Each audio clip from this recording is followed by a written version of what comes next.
Pabung, ayumse thadotuna chatpa ngamo. Nachana pamjana chatkraba punsi lambini. Lambi sida leiramba awana khudong thiba khudima. Thengnaba ngamba oyona thongna pibirama Pabung. Ngasigi taibam sida chatnariba phajadaba khara leiribase. Nachagi wari taraga khara makhaidi semtokpa ngamba oirasanu. Magi nupado leitrabadi mapamda tha phadringaida halakpa. Nupa mayumnasu macha yaudrabadi maudubu tanthokpiba.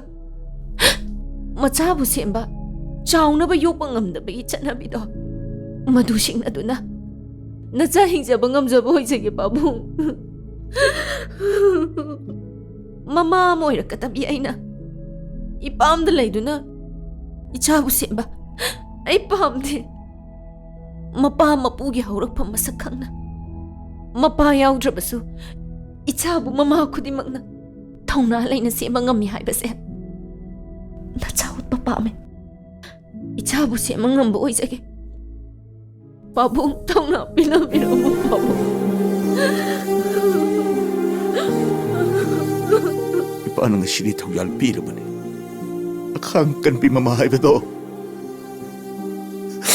Wairuko Nangi nupida apang thongna uthoga nang kalena khanjaribra nang bungamba mi lising lei habase nang kawgana aina nongoda soiba ramba kaya ama tokrabasu nangai bunga piuka nangai bu thadok tuna sakenu komite be aidi thamo bu kai dobai thado chatu puchigi oina laiminarege khalaga laabane odigi opal homda lamja sara masa hoile lerabani na nang sengi belu ga ji nang karimta khandre ni ha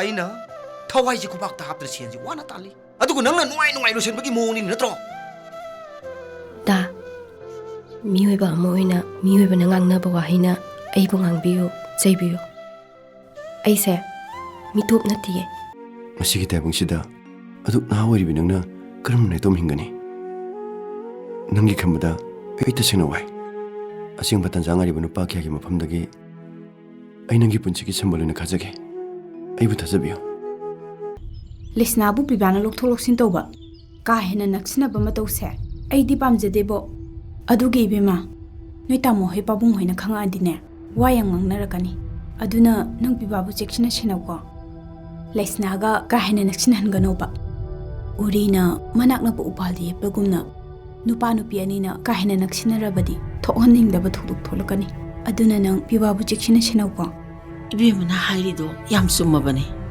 aina moida hairagane aise angawita tahanba kaurkanu nangumba amagi mamani haibada ikaije karigino nakhoi ani na imogi thajaba manghalipsibo nakhoi bu miro saro ha mina kari ngala khini kari haina khini nakhoi bu karimta khangdabro